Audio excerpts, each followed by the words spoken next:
نحمده ونصلي على رسوله الكريم أما بعد فأعوذ بالله من الشيطان الرجيم بسم الله الرحمن الرحيم ربنا لا تزغ قلوبنا بعد إذ هديتنا وهب لنا من لدنك رحمة إنك أنت الوهاب إنك أنت الوهاب إنك أنت الوهاب۔ اے اللہ، ایک مرتبہ ہمارے دلوں کو اپنے دین کی جانب راغب کر دینے کے بعد دوبارہ گمراہی اور کجی کی جانب مت موڑنا، ہمیں دین اسلام پہ زندہ رکھنا اور ایمان کی بہترین حالت میں واپس بلانا۔ اے اللہ، تیرے دین کو سیکھنے اور سکھلانے کی یہ ادنا سی سعی ہماری جانب سے قبول فرما لینا، ہمارے اوقات میں برکت دینا، ہمیں دین کو صحیح معنوں میں سمجھنے کی اور سمجھانے کی توفیق دینا، ہمیں ہدایت دینا اور ہمیں دوسروں کی ہدایت کا سبب بنا دینا، آمین ثم آمین۔ میری بہت قابل احترام نوری سسٹرز، میری پیاری بہنوں اور میری اس کلاس میں میری بہت ساری پیاری بیٹیاں بھی شامل ہوئی ہیں، میں آپ سب کو تہہ دل سے اپنے اس نئے کورس میں خوش آمدید کہتی ہوں اور آپ سب کے لیے دعا گو ہوں کہ یہ سفر آپ کا اور ہمارا برکتوں والا ہو، اور ہم اس سفر پر جس جوش اور جذبے کے ساتھ نکلے ہیں، اللہ کریم ہمیں اپنی منزل پر استقامت کے ساتھ جمائے رکھے اور عافیت کے ساتھ ہمیں اپنی منزل تک پہنچا دے، آمین ثم آمین۔ آپ لوگوں کو جس طرح سے معلوم ہے کہ آپ لوگ ایک کمبائن کلاس ہے جس سے اس وقت میں مخاطب ہوں، فہم تصوف کورس اور فہم قرآن کورس، دونوں کورسز کی جو کلاسز ہیں اب تک وہ کمبائن ہیں، 2 لیکچرز ان کے کمبائن ہوں گے، پھر انشاءاللہ آپ لوگوں کی کلاسز الگ الگ ہو جائیں گی۔ کمبائن کلاسز اس لیے ہیں کہ جو ہمارے دین کا بنیادی ایک رکن ہے، نماز اور کلمہ طیبہ، ان 2 چیزوں کو سمجھے بنا ہم نہ قرآن کو صحیح طور پر سمجھ سکیں گے اور نہ ہی فہم تصوف کورس کی جو باریکیاں ہیں وہ ہماری سمجھ میں آئیں گی۔ اس لیے یہ 2 ایڈیشنل لیکچرز جو ہیں یہ ہمارے اسٹوڈنٹس کے لیے لازم ہوتے ہیں جوائن کرنے۔ ہم یہ چاہتے ہیں کہ یہ 2 بنیادی لیکچرز ہم پہلے آپ لوگوں کو دیں اور یہ باتیں آپ لوگوں کو ازبر کروا دیں، یہ بنیادیں جب تک بنیادیں مضبوط نہیں ہوں گی عمارت جو ہے وہ مضبوط کھڑی نہیں ہو سکتی۔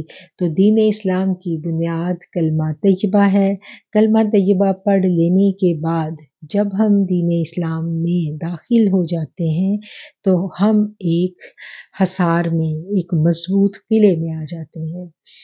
ہمارے درمیان ایک مضبوط جس کو قرآن نے کہا بالعروۃ الوثقی، انہوں نے ایک مضبوط کڑے کو تھام لیا، تو ہر کلمہ گو انسان جو ہے وہ اس مضبوط کڑے کو تھامے ہوئے ہے۔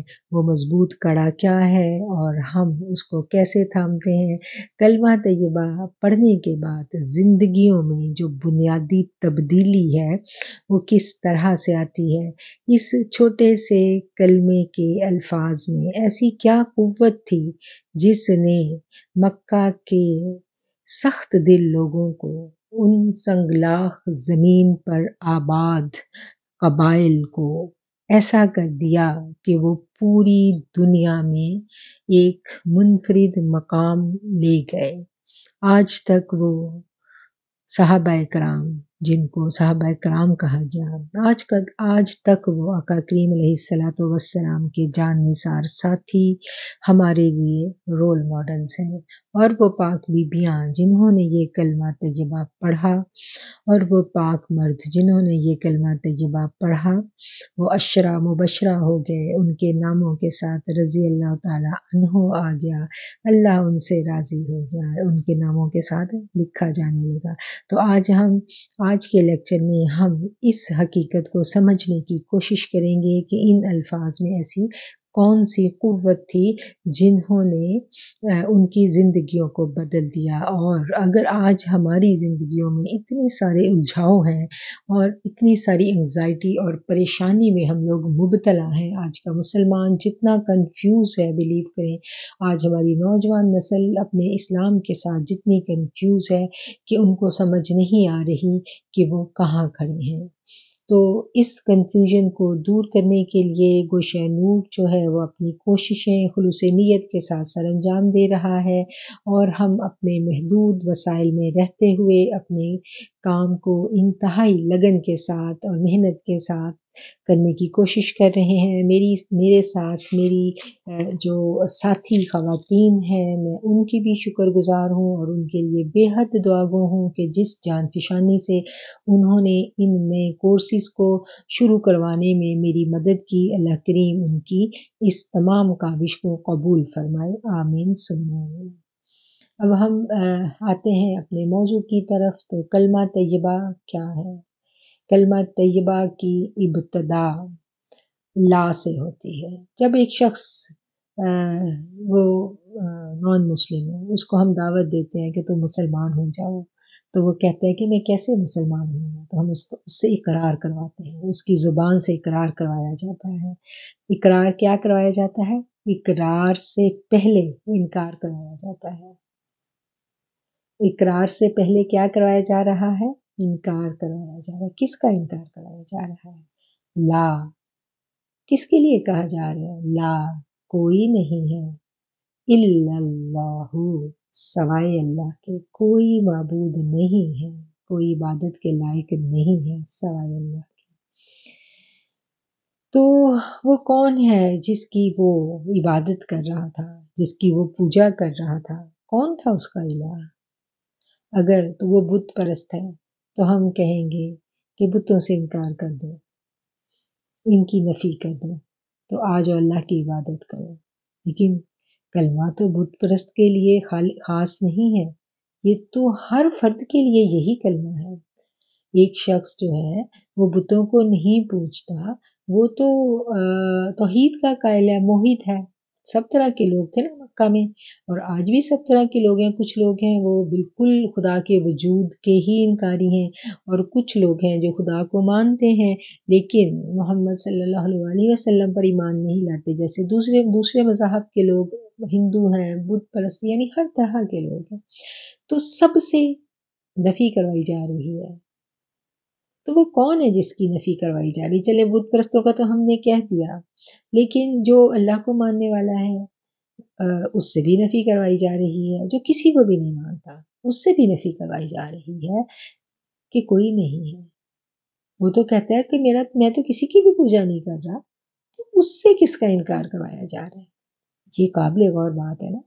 تو جب ہم اس بات پہ غور کرتے ہیں تو ہمیں پتہ چلتا ہے کہ کوئی ہے جس کی ہر فرد جانے انجانے میں پوجا کر رہا ہے، ہر کوئی کر رہا ہے پوجا، چاہے وہ کسی بھی مذہب، کسی بھی فرقے سے تعلق رکھتا ہو، وہ پوجا کر رہا ہے۔ وہ کس کی پوجا کر رہا ہے؟ ہم کھوجتے ہیں، ہم سوچتے ہیں کہ کس کی پوجا کر رہا ہے، پھر ہم قرآن کو دیکھتے ہیں تو قرآن ہمیں بتاتا ہے کہ لا اکراہ فی الدین، دین میں کوئی زور زبردستی نہیں ہے، قد تبین الرشد من الغی، بے شک ہدایت کا رستہ گمراہی سے خوب جدا ہو گیا، فمن یکفر بالطاغوت، پس جس نے انکار کر دیا طاغوت سے، وَيُؤْمِنُ بِاللَّهِ، اور وہ ایمان لے آیا اللہ پر۔ اب قرآن کی یہ آیات ہمیں سمجھا رہی ہیں، ہمیں بتا رہی ہیں، پہلی بات ہمیں کیا سمجھ میں آئی کہ دین میں کوئی زور زبردستی نہیں ہے۔ دیکھیں، زبردستی آپ کسی سے ظاہری عمل بدلوا سکتے ہیں، لیکن دین اسلام جو ہے یہ ظاہر کے ساتھ ساتھ باطن کی اصلاح کا نام ہے۔ ظاہر آپ کسی کو ڈنڈے مار کے نماز پڑھوا دیں گے، لیکن اگر ایمان دل کے اندر نہیں اترا تو وہ عمل قابل قبول نہیں ہے۔ ٹھیک ہے، تو اس سے ہمیں یہ پتہ چلا کہ دین زور زبردستی سے نہیں پھیلا، جو کہا جاتا ہے نا یہ تلوار کی نوک میں پھیلا ہے، تو دین کا یہ مزاج ہی نہیں ہے کہ یہ زبردستی پھیلایا جا سکے، کیونکہ دین تو ایمان جو ہے یہ دلی کیفیت کا نام ہے، زبان سے اقرار لازم ہے اور پھر دل سے اس کو تسلیم کر لینا یہ لازم ہے۔ جب تک یہ دونوں باتیں اکٹھی نہیں ہوں گی اس وقت تک دائرہ اسلام میں کوئی داخل نہیں ہو سکتا۔ تو قرآن کی آیت نے ہمیں یہ بتایا کہ دین میں کوئی زبردستی نہیں ہے۔ پھر آگے اللہ ہمیں بتا رہا ہے فَمَن يَكْفُرُ بِالطَّاغُوتِ، جس نے کفر کیا، جس نے انکار کر دیا طاغوت سے۔ اب طاغوت کیا ہے؟ دیکھیں، جس نے انکار کیا طاغوت سے، وَيُؤْمِنُ بِاللَّهِ، اور وہ ایمان لایا اللہ پر، فَقَدِ اسْتَمْسَكَ بِالْعُرْوَةِ الْوُثْقَىٰ، تو بے شک اس نے تھام لیا ایک مضبوط کڑے کو۔ اب اس مضبوط کڑے کو تھامنے کے لیے کیا بات ضروری ہے؟ اللہ پر ایمان لانا ضروری ہے، اور اللہ پر ایمان لانے کے لیے کیا ضروری ہے؟ طاغوت کا انکار ضروری ہے۔ اور طاغوت کا انکار ہمیں کیسے کروایا جا رہا ہے؟ لا کہہ کر کروایا جا رہا ہے۔ اب لا کو صرف زبان سے نہیں کہلوایا گیا، لا کا اقرار دل سے کروایا گیا۔ اب دل سے لا کا اقرار کیسے کروایا گیا؟ ہم اس چیز کو دیکھیں۔ ہم دیکھتے ہیں نا کہ جب مکہ میں نبی کریم صلی اللہ علیہ وسلم نے دعوت دی تھی تو لوگوں نے کیا کیا تھا؟ لوگوں نے کلمہ پڑھا اور اقرار کر لیا اللہ کا۔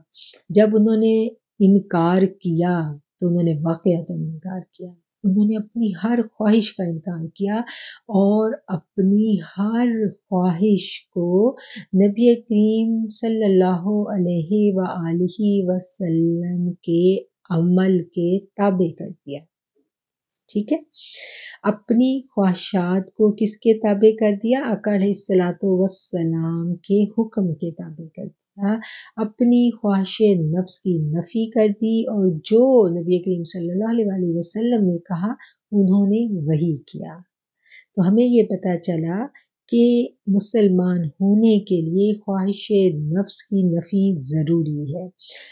نفس کیا ہے؟ یہ جو کہا گیا نا فَمَن يَكْفُرُ بِالطَّاغُوتِ، تو یہ جو طاغوت ہے یہ ہمارا نفس ہے۔ تو نفس کیا ہے؟ جب ہم نفس کو دیکھتے ہیں تو ہمیں یہ پتہ چلتا ہے کہ نفس جو ہے یہ طاغوت ہی کا دوسرا نام ہے۔ ٹھیک ہے، تو یہ طاغوت کون ہے؟ طاغوت کے بارے میں دیکھیں، اگر طاغوت جو ہے یہ شیطان ہوتا تو قرآن ہمیں ضرور اس کی آگاہی دیتا۔ قرآن میں بہت جگہ شیطان کا ذکر آیا نا، ابلیس کا ذکر آیا، مختلف انداز میں آیا ہے۔ تو قرآن جو ہے وہ ہمیں، اگر ہم یہ سمجھیں کہ شیطان کا نام طاغوت ہے تو ایسا نہیں ہے، کیونکہ شیطان کا تعارف اللہ نے کھلم کھلا کروایا ہے قرآن میں۔ اور شیطان نے جب جنت میں سجدے سے انکار کیا تھا تو شیطان تو خود طاغوت کا مارا ہوا تھا، وہ تو خود اپنے نفس کا مارا ہوا ہے۔ اس نے بھی انکار جو کیا تھا وہ کیوں کیا تھا؟ کس کے کہنے پہ کیا تھا؟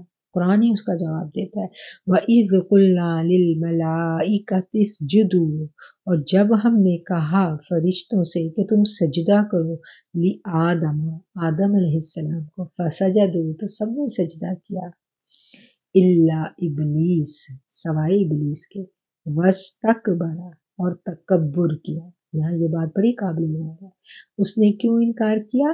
کہ اس نے تکبر کیا، وَكَانَ مِنَ الْكَافِرِينَ، اور کافروں میں سے ہو گیا۔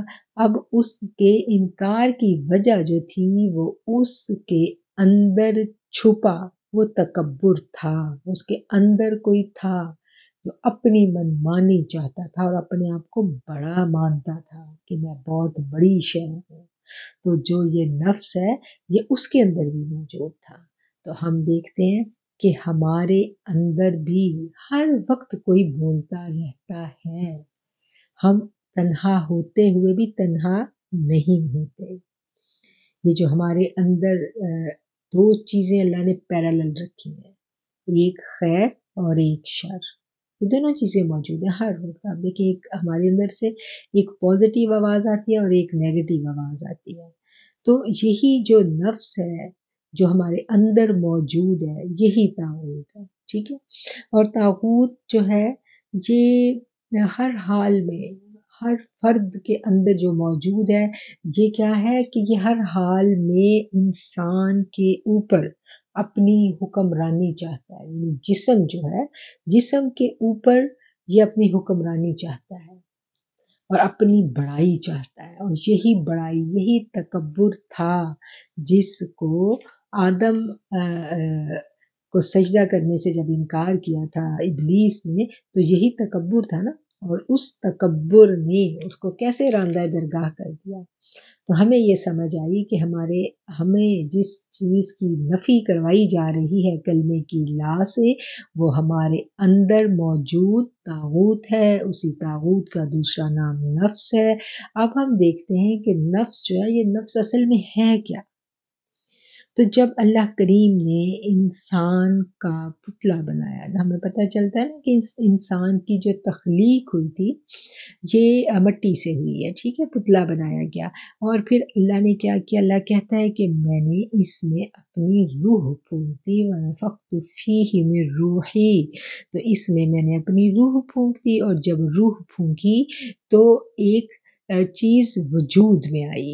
اب دیکھیں، ایک طرف مٹی کا پتلا ہے، اس کو جب اللہ نے روح پھونک دی تو وہ معتبر ہو گیا، ٹھیک ہے۔ جب وہ ایک وجود بن گیا، ایک نیا وجود بنا، پہلے ایک پتلا تھا اور ایک روح تھی، روح پھونکی گئی تو پھر ایک نئی چیز اس وقت وجود میں آئی۔ وہ نئی چیز کیا تھی؟ تیسری چیز، ایک انسان ہے اور ایک روح ہے۔ جو تیسری چیز ہے وہ کیا ہے؟ وہ نفس ہے، جس کو قرآن نے کہا ہے کل نفس ذائقۃ الموت، ہر نفس میں موت کا ذائقہ چکھنا ہے۔ اب یہاں پہ یہ بات بڑی قابل غور ہے۔ دیکھیں، جو روح ہے، روح کو موت نہیں ہے، روح تو امر ربی ہے، اس کا تعلق تو عالم امر سے ہے، اس کی تو خوراک بھی عالم امر سے ہے۔ روح کی خوراک ذکر الہی ہے نا، جتنا اس کو ذکر الہی ملے گا وہ اتنی پھلے پھولے گی، اتنی وہ تناور درخت بن جائے گی، ٹھیک ہے۔ تو روح تو امر ربی ہے، اس کو تو موت نہیں ہے۔ جب واپس آئیں گے تو ہمیں پتہ چلتا ہے نا کہ فرشتہ جو ہے وہ روح نکال کے لے جائے گا، تو روح کو موت نہیں ہے، وہ تو نکل کے کسی اور جہان میں چلی گئی۔ ہمیں قرآن پوری وہ کہانی بتاتا ہے نا، جب وہ نکلتی ہے تو اس کے ساتھ کیا ہوتا ہے، وہ کہاں کہاں ارواح کے مقامات اللہ نے ڈیفائن کیے ہیں، علیین، سجین، یہ سب جب ہم قرآن کو پڑھتے ہیں تو ہمیں پتہ چل جاتا ہے۔ تو روح نے نکل جانا ہے، اس کا اگلا سفر شروع ہو جانا ہے۔ روح کو موت نہیں ہے، جسم جو ہے وہ مٹی سے ہے، اس نے مٹی میں چلے جانا ہے۔ تو موت کس کو ہے؟ ختم کس نے ہونا ہے؟ خواہش نے ختم ہونا ہے نا، خواہش نے ختم ہونا ہے نا۔ تو یہی خواہش جس کے بارے میں کہا گیا کل نفس ذائقۃ الموت، ہر نفس کو موت ہے، اور وہ جو نفس ہے اس دن وہ نفس مرنا ہے۔ جب تک ہم زندہ ہیں، ہماری سانسیں آ جا رہی ہیں، ہمارے اندر خواہش نے نہیں مرنا، خواہش نے زندہ رہنا ہے، اور اسی خواہش کو اللہ کے حکم کے تابع کرنا، یہی لا قائم کرنا ہے۔ اسی خواہش کی نفی قرآن کرواتا ہے، اسی خواہش کی نفی ہم کلمہ طیبہ پڑھ کے، وہ جو ہمارے اندر کی خواہش ہے، ہم اس کو زنجیروں میں جکڑنے کی کوشش کرتے ہیں کہ اب تمہیں اے نفس، اب تمہیں زنجیریں پڑ گئی، کیا کہا گیا ہے مسلمان کے بارے میں کہا گیا ہے نا، جب صحابہ کرام ایک واپس آ رہے تھے غزوہ سے، تو آقا نے کہا تھا نا کہ جہاد اصغر سے جہاد اکبر کی طرف جا رہے ہیں، تو اپنی ذات کے ساتھ جہاد کرنا بہت مشکل کام ہے۔ کعبے میں تو 360 بت تھے نا، تو ہم اپنے اندر جھانکے تو ہمارے اندر کتنے بت پڑے ہیں، روز توڑتے ہیں ہم، روز نیا بت پیدا ہو جاتا ہے۔ تو یہ جو خواہش نفس ہے، اس کی نفی کرنے کا نام، اس کی نفی کرنا ہی اقرار سے پہلے ضروری ہے۔ کس طرح؟ لا الہ، کوئی معبود نہیں ہے۔ معبود کیا ہوتا ہے؟ جس کی عبادت کی جائے، جس کے آگے سرنڈر کر دیا جائے، جس کی ہر حال میں مانی جائے۔ اور آج اگر ہم دیکھیں تو ہمارا نفس ہر حال میں اپنی حکمرانی چاہتا ہے، وہ اپنی من پسند خوراک چاہتا ہے، وہ اپنے من پسند محفلیں چاہتا ہے، وہ اپنی جان کا سکھ چاہتا ہے۔ وہ کہتا ہے کہ بس جو تھوڑا بہت اگر میں نے 5 نمازیں پڑھ لی ہیں تو میں نے بہت فرض ادا کر دیا۔ تو مطلب نفس جو ہے، پھر ہم سب جانتے ہیں نفس کے جو وار کیا ہیں، نفس کے حملے کیا ہیں، لیکن یہاں پر جو ہمارا موضوع ہے وہ صرف نفس سے روشناس کروانا اور کلمہ طیبہ میں جو لا ہے اس کے مفہوم کو سمجھنا، کہ جب تک لا قائم نہیں ہوگی توحید کی ہمیں سمجھ نہیں آئے گی۔ یہ جان اللہ کی امانت ہے۔ اللہ نے کہہ دیا کہ میں نے مومنوں کی جانوں کو خرید لیا جنت کے بدلے، تو ہم اپنی جانیں فروخت کر چکے ہیں اپنے رب کے ہاتھوں کلمہ پڑھ کے۔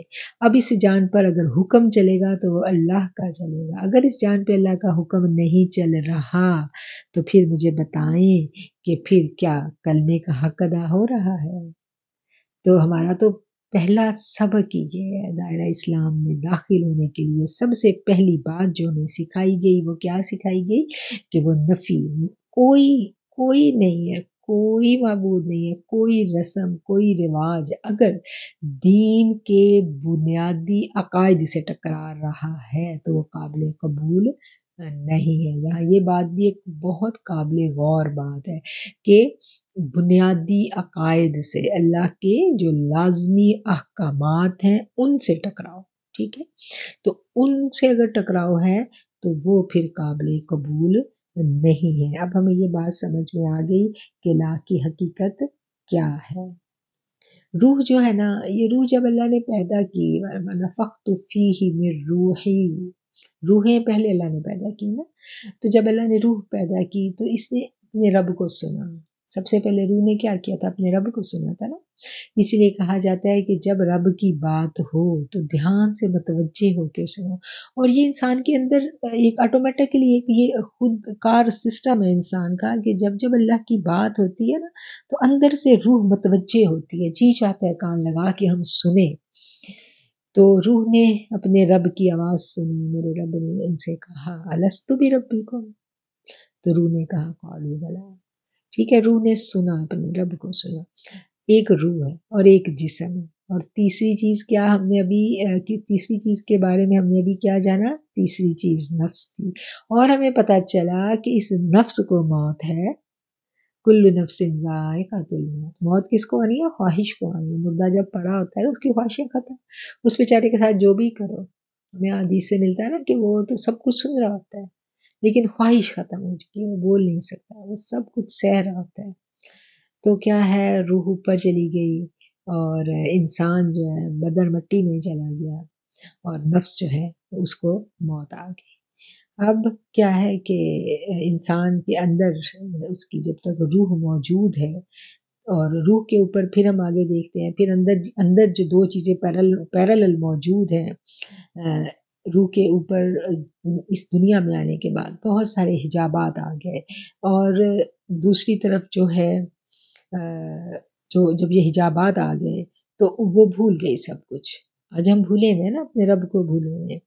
تو جو اندر دو قوتیں میں نے بتائی نا کہ ایک خیر کی قوت ہے، ایک شر کی قوت ہے، تو کیا ہے کہ جو روح جب جتنی روح محجوب ہوتی گئی، پردوں میں جاتی گئی، نفس اتنا طاقتور ہوتا چلا گیا۔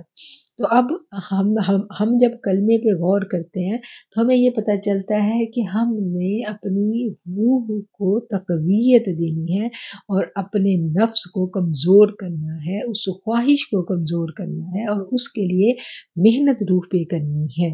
اور اس محنت کے لیے ہمیں دو چیزیں بڑی ضروری چاہیے ہوتی ہیں۔ سب سے پہلی جو چیز ہماری روح کو قوت دینے کے لیے ضروری ہے وہ صحبت صالحین، نیک لوگوں کا ساتھ، اور دوسرا کیا ہے؟ اللہ کا ذکر۔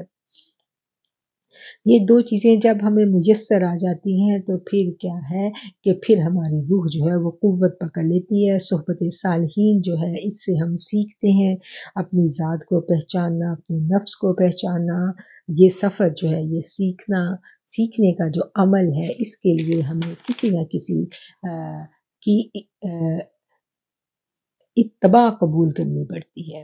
اچھا، جو نفس ہے نا، اس کو سب سے بری چیز پتہ ہے کیا لگتی ہے؟ وہ اپنی حکمرانی چاہتا ہے اور وہ کسی کی اتباع میں آنا نہیں چاہتا۔ اس کو وہ کہتا ہے مجھے سب پتہ ہے، میں سب کچھ سیکھ لوں گا، میں خود سیکھ لوں گا، مجھے کسی کی سرپرستی میں نہیں آنا۔ وہ کسی کا حکم ماننا نہیں چاہتا کیونکہ اس میں سرکشی غالب ہے۔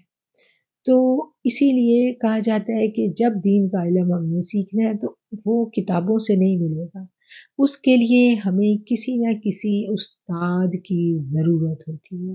ایک ایسا استاد جس کو ہم اپنا استاد دل سے تسلیم کریں۔ دین کا علم جو ہے یہ آپ کو محض کتابوں سے سیکھنے کے بعد آپ اپنے باطن کی اصلاح نہیں کر سکتے، بہت مشکل ہو جاتی ہے۔ اس کے لیے کیا ہے کہ باطن کی اصلاح کے لیے اپنے نفس کو اتباع میں دینا پڑتا ہے، کسی نہ کسی استاد کے زیر نگرانی اپنے آپ کو رکھنا پڑتا ہے، استاد کی بات کو ماننا ہوتا ہے۔ تو استاد کا اس ضمن میں بہت بڑا جو اللہ نے مقام رکھا ہے، ایک استاد کا مقام بہت بڑا اللہ نے رکھا ہے، استاد کے اوپر بہت بڑی ذمہ داری ڈالی ہے۔ تو یہ دونوں طرف ہے، استاد کو دیکھا جائے استاد کے اوپر بہت بڑی ذمہ داری ہے، اور جو اسٹوڈنٹ ہے اس کے اوپر بڑی ذمہ داری ہے کہ اس نے اپنے استاد کو دل سے اپنا استاد ماننا ہے۔ جب وہ دل سے اپنا استاد مانے گا تو وہ اس دین کے علم کو صحیح معنوں میں اپنے اندر اتار سکے گا۔ اگر وہ اس کے دل میں اپنے استاد کے لیے ذرہ برابر بھی نفاق موجود ہے تو پھر اس کو کچھ حاصل نہیں ہوگا۔ وہ لفظ سیکھ لے گا، لفظوں کو بولنا بھی اس کو بڑا اچھا آ جائے گا، لیکن اس کے قلب کی اصلاح ممکن نہیں ہے۔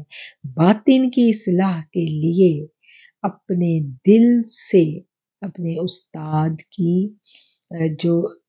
کا جو تعلق ہے وہ ہر نفاق سے پاک کرنا پڑے گا۔ جیسے پارس کا پتھر ہوتا ہے نا، وہ پارس کے بارے میں ہے نا، کوئی جس کے ساتھ اس کو ٹچ کرو وہ سونا ہو جاتا ہے۔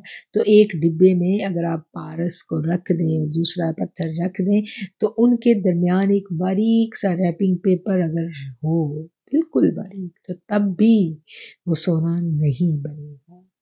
تو دین کا علم سیکھنے کے لیے اپنے استاد کے ساتھ قلبی تعلق قائم ہونا بے حد ضروری ہے، بے حد اہم ہے، اور یہ کرنے کے کاموں میں سے ایک کام ہے۔ اچھا، ہم نفس کی پہچان کو دیکھ رہے تھے۔ نفس یہ کہتا ہے کہ یہ میرا جسم ہے، اس پہ میری حکومت ہوگی۔ اللہ کہتا ہے یہ میرا بندہ ہے۔ اور انسان جب کلمہ پڑھ لیتا ہے تو اپنے اوپر اور اپنے نفس کے اوپر اللہ کا حکم قائم کرنے کا انسان اقرار کر لیتا ہے، زبان سے اقرار کرتا ہے۔ زبان سے اقرار آسان ہے، لیکن دل سے اس کو تسلیم کر لینا یہ تھوڑا سا مشکل کام ہے۔ تھوڑا سا نہیں بلکہ میں کہوں گی بہت زیادہ مشکل کام ہے، یہ ساری زندگی کی جنگ ہے۔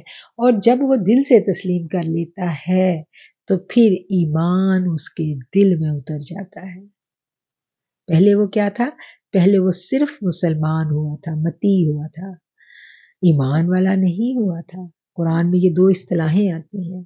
سورہ حجرات میں اللہ تعالیٰ فرماتے ہیں نا کہ قرآن کی یہ آیات ہیں، آپ ان کا اس کی جو پچھلی آیات ہیں آپ لوگ خود پڑھ لیں۔ میں یہاں تھوڑا سا صرف اس کا ترجمہ پیش کروں گی کہ یہ بدو کہتے ہیں ہم ایمان لائے، آپ صلی اللہ علیہ وآلہ وسلم کہہ دیجئے تم در حقیقت ایمان نہیں لائے ہو، بلکہ یوں کہو ہم نے اسلام کو قبول کر لیا، حالانکہ ابھی تک تمہارے دلوں میں ایمان داخل نہیں ہوا۔ تو اس آیت سے ہمیں کیا پتہ چلا کہ زبان سے اقرار کر لینا صاحب ایمان ہونے کی شرط نہیں ہے۔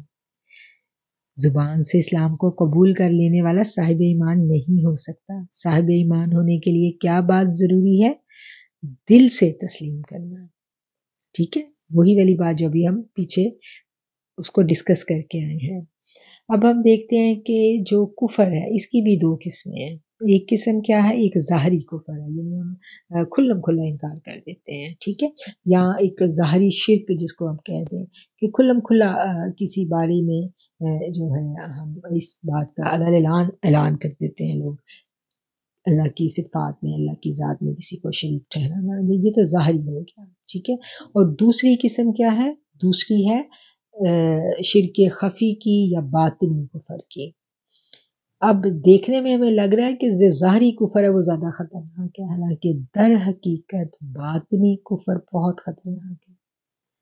ظاہری کفر جو ہے نا، اس کو ہر وقت اس میں گنجائش ہوتی ہے کہ وہ پلٹ آئے، وہ لوٹ آئے، وہ اس فصیل کے، اس دیوار کے دوسری جانب ہوتا ہے، وہ کسی وقت بھی اس کو دعوت دی جائے گی تو وہ کلمہ پڑھ کے اس جانب آ سکتا ہے، ٹھیک ہے۔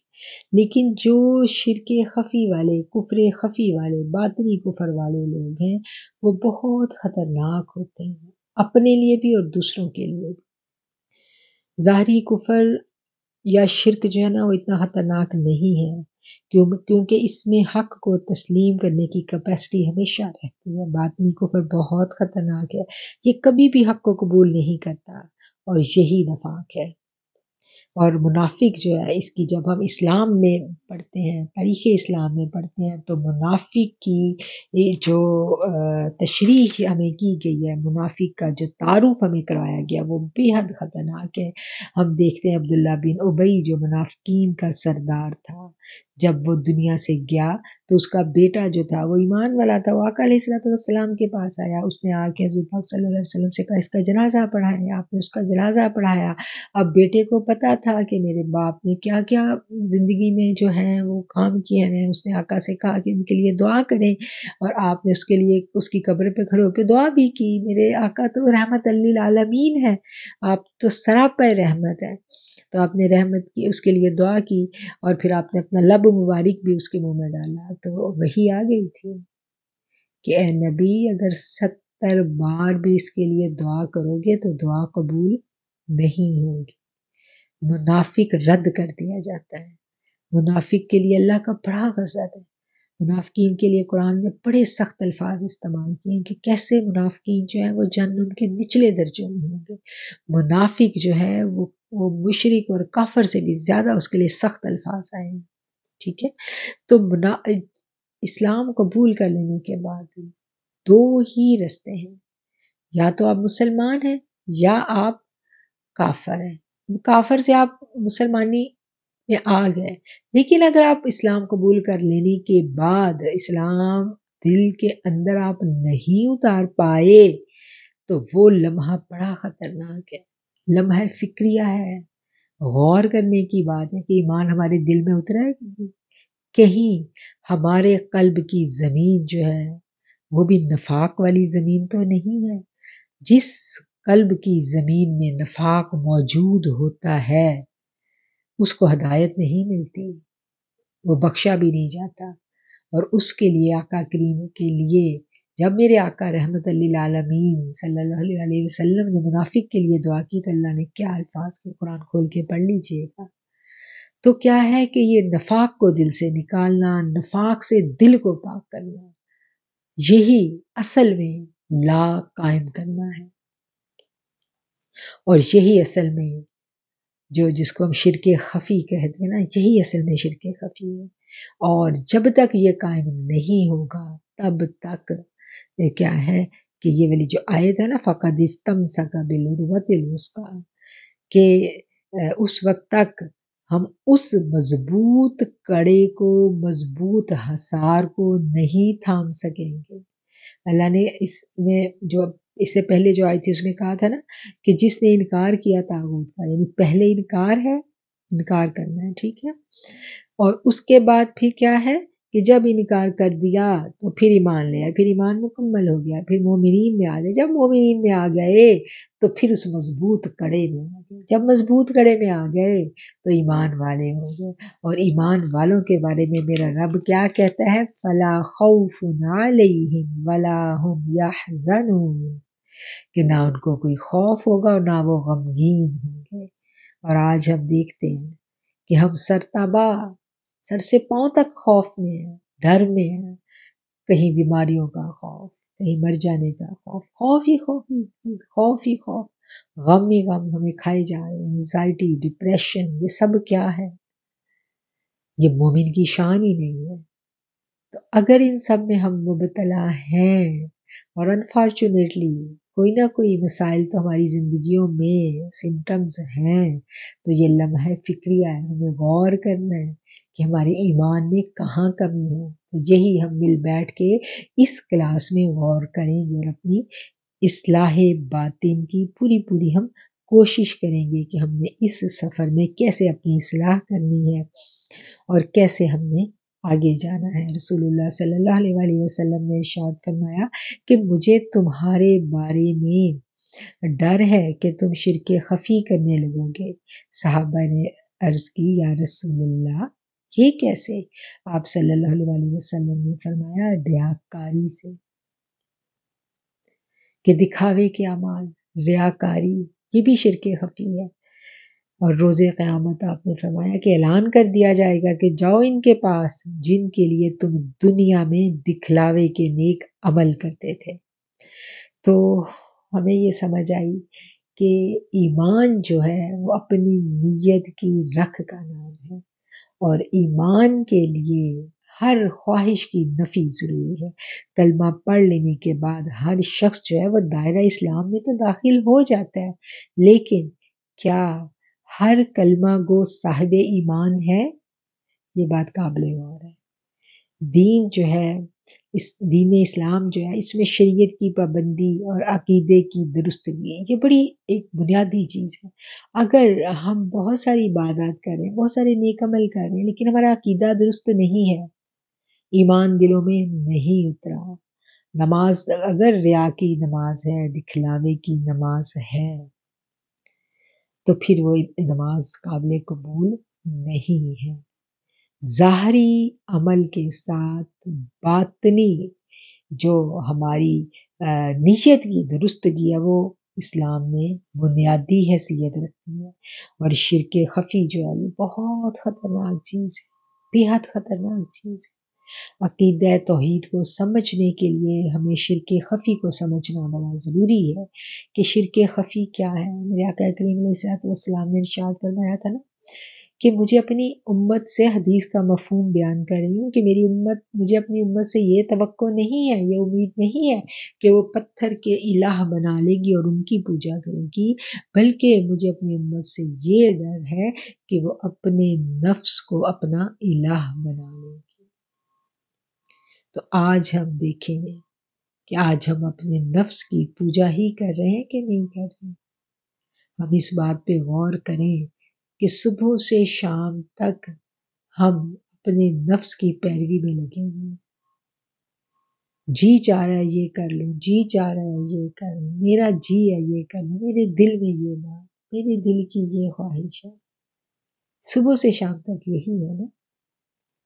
تو یہ فیصلہ ہر شخص کا اپنا ہے، اور ہم نے اپنے اندر خود جھانکنا ہے کہ میں نے اگر کلمہ پڑھا ہے تو صرف میں زبانی مسلمان ہوں یا فعلی مسلمان ہوں، کیونکہ اللہ نے کہہ دیا لا اکراہ فی الدین، دین میں کوئی زور زبردستی نہیں ہے۔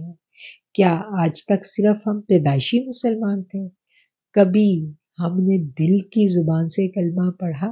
وہ سلطان بہو نے کہا ہے زبانی کلمہ ہر کوئی پڑھتا، دل دا کلمہ کوئی ہو۔ تو کیا ہم نے کبھی دل کا کلمہ پڑھا؟ یہ بات آپ لوگوں نے سوچنی ہے۔ اپنی جو یہ جو ہمارا کورس ہے، یہ جو ہمارا سلیبس ہے، اس میں نے آپ سے پہلے بھی عرض کی تھی کہ ہمارا مقصد صرف اور صرف آپ کو لفظوں کا علم دینا نہیں ہے، ساتھ کے ساتھ کرنے کے کام جو ہے وہ بھی ہم نے کرنے ہیں، اپنی ذات پہ غور و فکر اور اپنے باطن کی اصلاح یہ بھی ہم نے کرنی ہے۔ اور آج جتنی باتیں ہم نے پڑھی، جتنی باتیں ہم نے سنی، ان سب باتوں پہ ہم نے غور و فکر کرنا ہے۔ آپ کو اسائنمنٹ جو ہے وہ گروپ میں شیئر کر دی جائے گی، آپ اس اسائنمنٹ کو ریٹرن کریں گے اور آپ کو سارے قواعد و ضوابط بھی بتا دیے جائیں گے کہ آپ نے تمام سوالات کے جوابات جو ہیں وہ اسی لیکچر میں سے دینے ہیں، لیکچر سے باہر آپ نے کوئی جواب نہیں دینا، ٹھیک ہے؟